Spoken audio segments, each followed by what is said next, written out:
आस्था!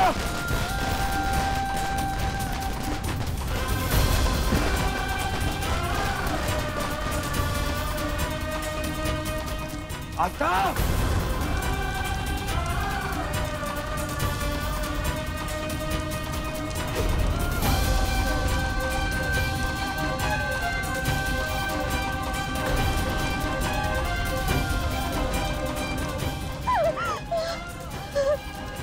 आस्था, तुम ठीक तो हो?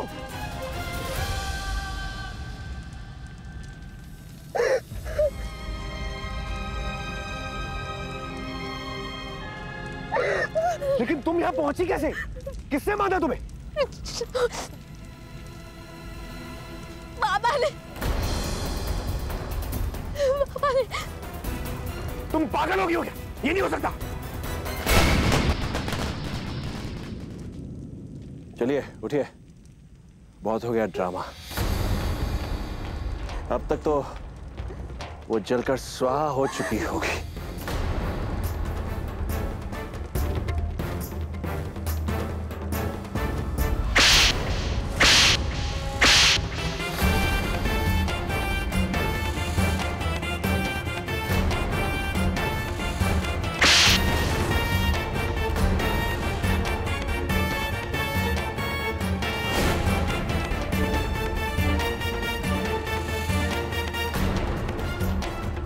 आपके अनगिनत पापों का घड़ा भर चुका है। कब पाप का घड़ा छलक रहा है साहब। मेरी जान जाने वाली थी कि मैं इस वक्त झूठ क्यों बोलूंगी। अब आप सबसे और भाग नहीं सकते। बाबा ने भेजा था गुंडों को मुझे यहाँ बंधवाने के लिए। वो भी यहाँ पर ही है। तो यकीन नहीं हो रहा। चलिए मेरे साथ। आस्था, मेरा हाथ छोड़ो। आस्था प्लीज, मुझे कहीं नहीं जाना तुम्हारे साथ। अगर भगवान भी यहाँ आकर बाबा के खिलाफ कुछ कहेंगे ना तो भी मैं नहीं मानूंगा। मैं आपका यकीन नहीं तोड़ना चाहती, लेकिन अब आप सच्चाई से मुंह नहीं फेर सकते।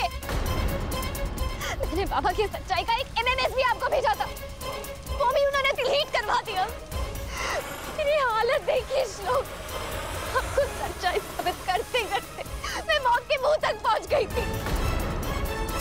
अब आपने मेरी जान बचाई, तो एक बार मेरी बात सुन तो लीजिए प्लीज। नहीं आता, मैं तुम्हारी कोई बात नहीं सुनना चाहता हूँ और नहीं मानना चाहता हूँ। तुम्हें समझ में नहीं आता कि वो मेरे भगवान है। अब मुझे आपसे तिनका भर भी डर नहीं लगता। तो शर्म आती है मुझे आपको अपना पति कहते हुए। आज आपने कितनी नीच और गिरी हुई हरकत की है। आप गलतियों पर गलतियां करते रहे, मैंने कुछ नहीं कहा। मुझे मेरे बच्चों से दूर किया, मैंने कुछ नहीं कहा। श्लोक और आस्था को एक दूसरे से अलग कर दिया, तब भी मैं खामोश रही। एक बार भी नहीं सोचा कि श्लोक आस्था के बिना कैसे रह पाएगा। आपने अपने ही बेटे की खुशियों की बलि चढ़ा दी। क्यों क्यों किया मेरा आस्था के साथ? क्यों किया? क्या बिगाड़ा था उसने? क्या बिगाड़ा था? हम बड़ा दावा करते हैं ना आप, इस दुनिया में सबसे ज्यादा प्यार आप श्लोक से करते हैं। ये आपका प्यार। सिर्फ अपने प्यार को कायम रखने के लिए आपने उसके प्यार को छीन लिया। पहले स्वाति को उसकी जिंदगी से निकाल दिया, जिंदा लाश बन गया था वो, लेकिन आपको फर्क नहीं पड़ा। जब उसने दोबारा खुश रहना सीखा तो आपने आस्था को अलग कर दिया। मैं पूछती हूँ, किस किस्म का प्यार है जो अपने ही बच्चे को इतनी तकलीफ दे रहा है? अपनी बात मनवाने के लिए आपने मुझे मेरे ही बच्चों की नजरों में एक बुरी माँ बना दिया। उन्हें इतना प्यार करने के बावजूद कभी जता नहीं सकी।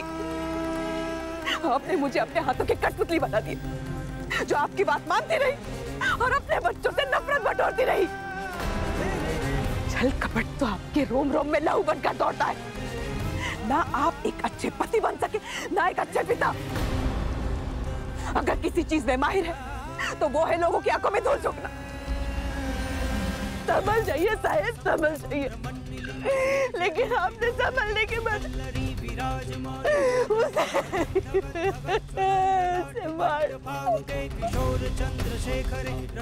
क्यों? एक न एक दिन मेरे श्लोक को आपकी असलियत का पता चल ही जाएगा। क्योंकि आज जो आपने किया है ना, उसे खुद भगवान भी नहीं बख्शेंगे।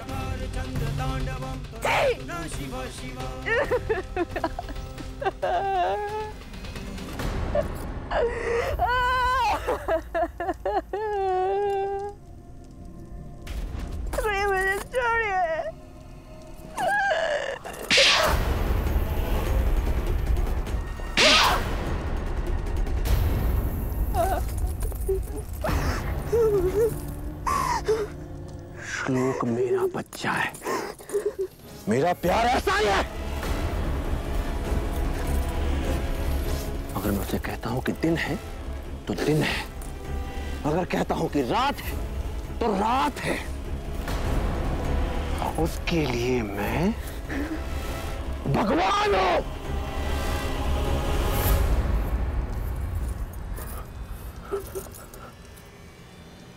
और हर भक्त अपने भगवान को गलत नहीं मानता।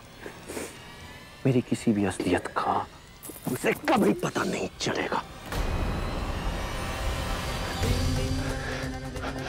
ज्योति के साथ सब कुछ मैंने किया था। आप पर जुल्म पे जुल्म मैं ढाता हूं।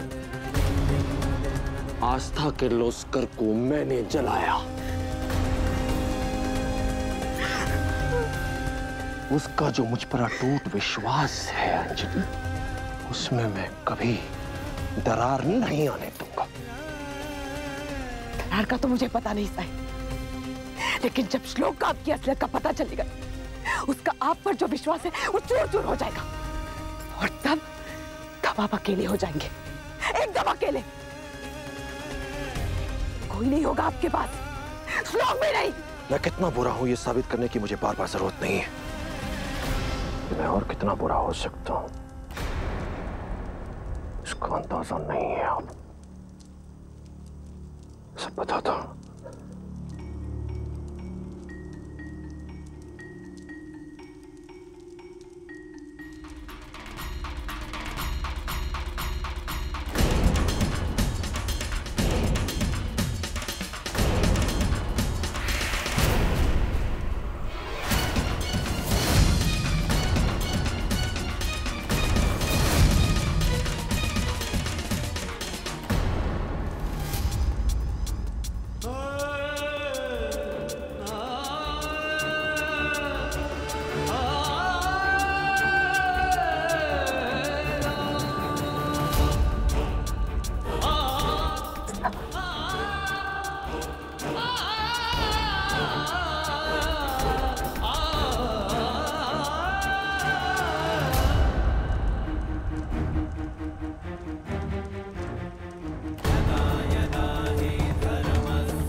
श्लोक,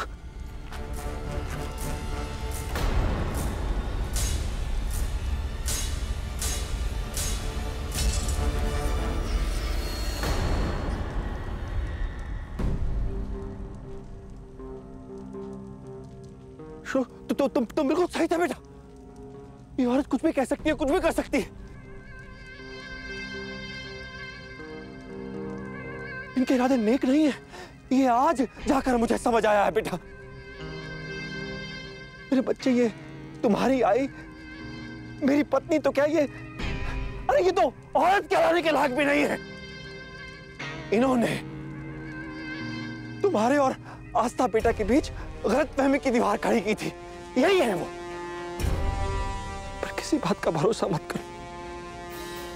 अरे ये इतनी चालाक और कपटी है कि इन्होंने जानबूझकर मुझे गुस्सा दिलाकर मुझे कठोर शब्द बोलने पर मजबूर किया बेटा। मेरे बच्चे, श्लोक तुम समझ रहे हो बेटा? ये सब इनकी वजह से है बेटा। तुम्हारा बाबा हूं बेटा।